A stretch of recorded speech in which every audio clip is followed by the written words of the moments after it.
নমস্কার, চলে আসলাম আবারও একটা নতুন ভিডিও নিয়ে। আমরা ঘুরতে যাচ্ছি, তাই ভাবলাম তোমাদের সঙ্গে পুরো ব্লগটা শেয়ার করি।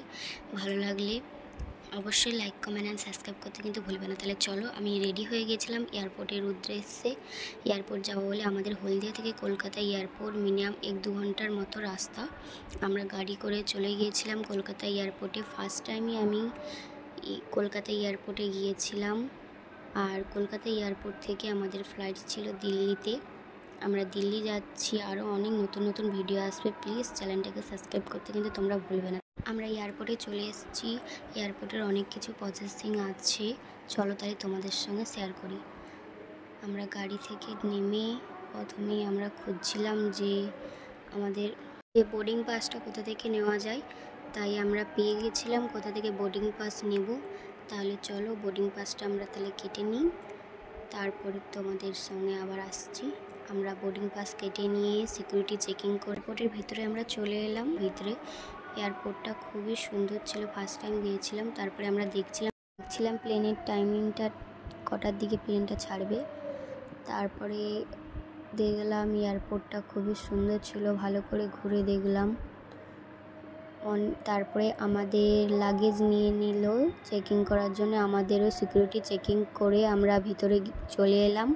তারপরে ভিতরে এসে দেখছিলাম যে কোথাও একটু বসার সিট পাই কিনা, অনেকটাই টাইম ছিল। তারপরে দেখলাম হঠাৎ যে একটা প্লেন উড়ে চলে গেল। মনের মধ্যে দেখে খুবই আনন্দও হলো আর ভয়ও ভীষণ ছিল। তারপরে আমরা যাচ্ছি ইন্ডিগো প্লেনে করে, আর দেখতে তো খুবই সুন্দর লাগছে এই প্লেনগুলো।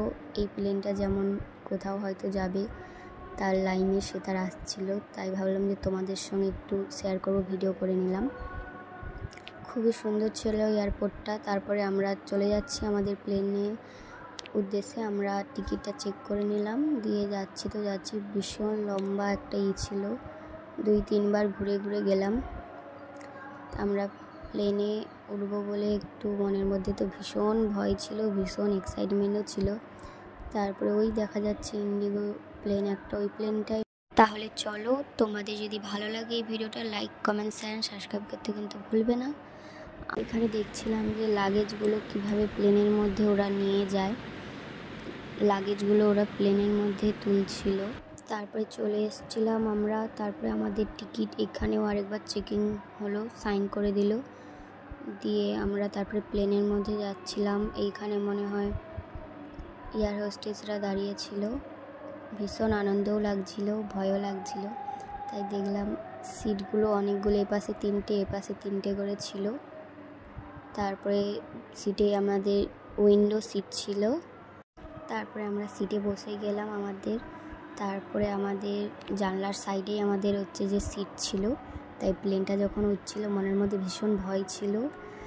আর তারপর প্লেনটা যখন ফ্লাই করলো মনের মধ্যে ভীষণ ভয় ছিল। আর এইটুকুনি আকাশ থেকে প্লেনগুলো দেখা যাচ্ছিল, ঘর বাড়ি রাস্তাঘাট, এত সুন্দর লাগছিল আকাশটা, দেখেই মন ভরে গেল। তারপরে আমি এতটাই মানে শরীরটা হালকা হালকা খারাপও লাগছিল, কারণ কি ফার্স্ট টাইম প্লেনে জার্নি। আবার হচ্ছে যে তারপরে আমি সিট থেকে কোনো মতেই মানে উঠছিলাম না, মানে এতটাই ভয় লাগে। তবে আমার হাজব্যান্ডকে বললাম যে তুমি বাথরুমের একটু ভিডিও করে নিয়ে এসো, যেহেতু আমার বন্ধুদেরকে শেয়ার করব, তাই ওকে ভিডিওটা করে নিয়ে এসেছিলো। তবে দিল্লির কাছাকাছি আমরা চলে এসেছিলাম, এয়ারপোর্টের কাছাকাছি। দিয়ে মেঘগুলো কীভাবে যেন তুলোর মতো ভেসে আছে। দিয়ে আমরা এই দিল্লি এয়ারপোর্টে নেমে গেছিলাম।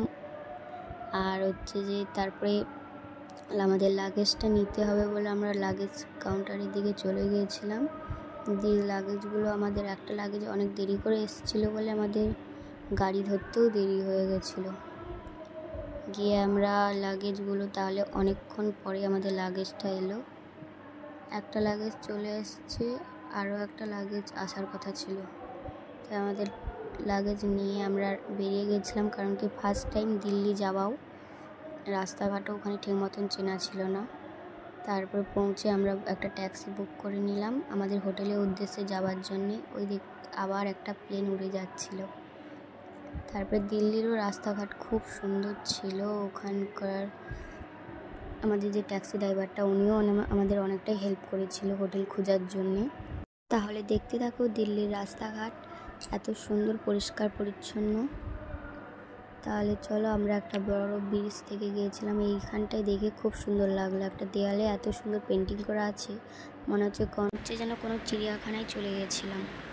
না, রাস্তার দেয়ালে এত সুন্দর যে পেন্টিং করা থাকতে পারে, খুব সুন্দর ছিল।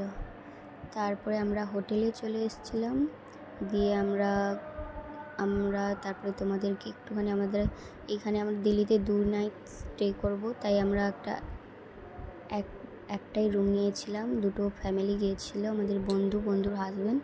তারপরে আমরা লাঞ্চ করে নিয়েছিলাম দুপুরে, ওখানে দুপুরেই আমরা পৌঁছালাম। দিয়ে তারপরে আমরা ভাবলাম যে বিকালে কি করব, তাহলে সরোজিনী মার্কেটে যাওয়া যাক, এখান থেকে বেশি না, আধা ঘন্টা রাস্তা। তাই আমরা একটা অটো বুক করেছিলাম। অটোয় করে আমরা চলে গেলাম সরোজিনী মার্কেটে। ওখানে তো সেমই সব কিছু, যেটা আমাদের এখানেও পাওয়া যায় কলকাতায়ও। তারপরে ওখানে একটুক্ষণ বেশিক্ষণ ছিলাম না, ওখানে টুকটাক ঘুরে একটু জুতো দেখছিলাম। তারপরে জুতো দেখার পর জুতো নেবো ভাবছিলাম, তারপরে দেখলাম যে না থাক। তারপরে ওখান থেকে লাস্ট পর্যন্ত একটা জুতো নিয়েছিলাম, কিছু শপিং করেছিলাম। তারপরে রাত্রে এসে আমরা বাইরে থেকে খাবার কিনে নিয়ে এসেছিলাম। তারপরের দিনও আরও বিভিন্ন জায়গায় ঘুরতে গিয়েছিলাম দিল্লিতে। তাহলে ভিডিওটা ভালো লাগলে লাইক, কমেন্ট, শেয়ার, সাবস্ক্রাইব করতে কিন্তু ভুলবে না।